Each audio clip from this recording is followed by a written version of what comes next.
And welcome back to the Civil Rights Lawyer channel.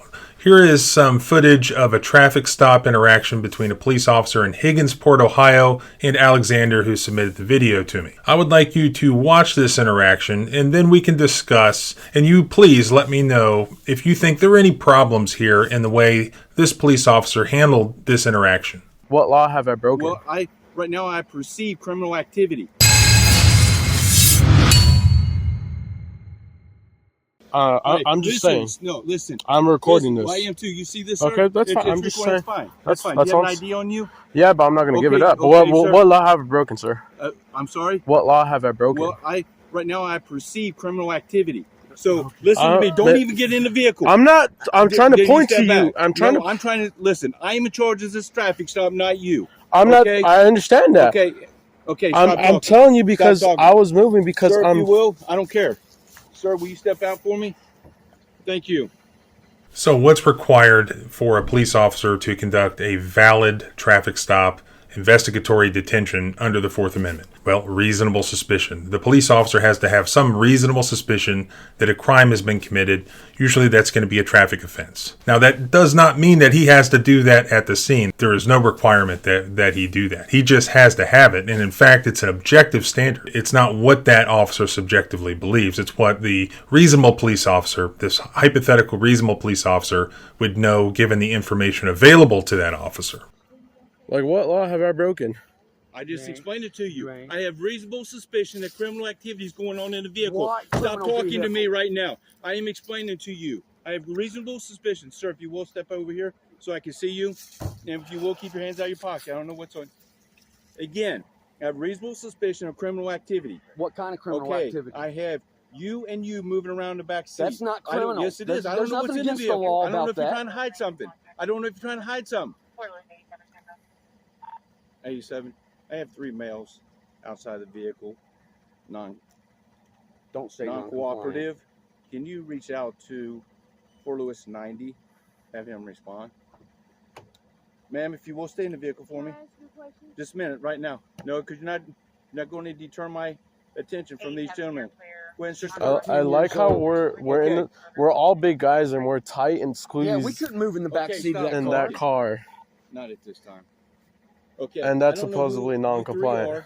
Now, even though officers have no requirement to explain what their reasonable suspicion is to you at the scene, when they do that, sometimes they do. So maybe it's not a bad idea to ask them, what crime do you suspect that I committed? But a lot of times they do answer that. So here where this guy is answering that, he's going halfway or 2/3 of the way to proving that this is an illegal stop. When he starts theorizing, well, I don't know what you could be doing. I don't know what you could have in there. He's pretty much making the case that this is an unreasonable stop, that there is a lack of reasonable suspicion here. And then that can help you build a case after the fact of why it was an unconstitutional stop. Don't know who you 3 are, okay?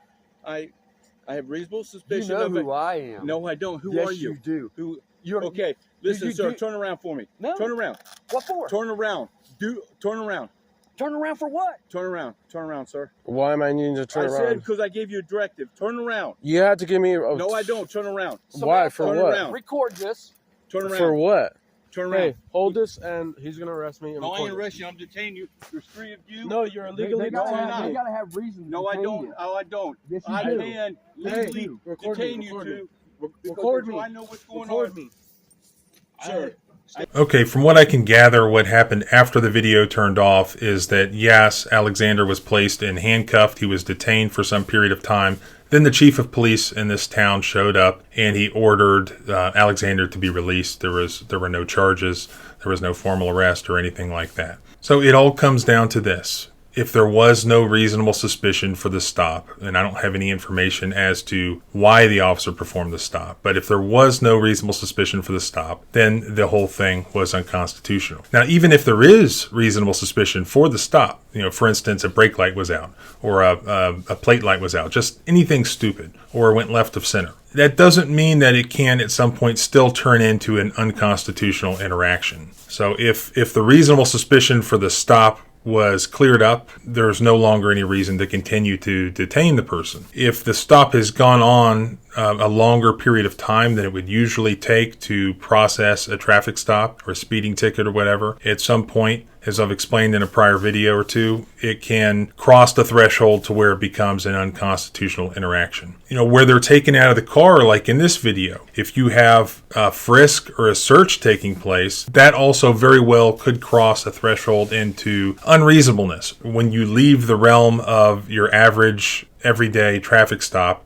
and now you're being searched for drugs, you're being searched for weapons, that has to be supported by separate information. By separate information known objectively to the police officer that this individual may be armed and dangerous or may have drugs on them. And remember, reasonable suspicion for a stop, probable cause for a search. All right, and while we're at it here, take a look at this other short clip that really is too short for a video of its own, but it's kind of along the same lines as what we're talking about. It's another one of these scenarios where the police officer is controlling traffic and he gets sort of butthurt by the driver and he's going to do something about it. Take a look. I was over at South Campus. I was pretty close.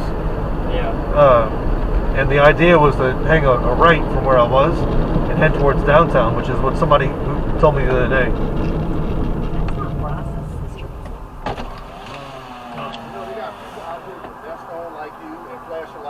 At the rate of speed, I'm flagging you down. You still hit brakes the last minute. You can sit there and think about it. Stay right there. Okay. Sit here and think about what? That the dude was pulling out in front of you?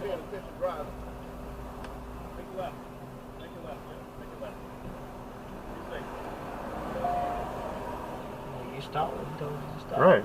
That's some bullshit. Right. I got it all on video. Yeah. You should tell him he should sit there and think about it.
Just to break you the inclement weather, it's dark. We have reflective light. I need you to pay. So what we have here is it appears that this police officer who was directing traffic got sort of butthurt about this driver and decided to punish him and just make him wait as a punishment. What do you have here when a police officer is ordering you to stay where you are? What is that? That is a detainment under the Fourth Amendment. And remember, what is necessary for a valid detainment, for a justified detainment? Reasonable suspicion. So what could this police officer's valid, reasonable, articulable suspicion be to justify detaining this guy? There didn't appear to be any legitimate traffic reason to just hold him.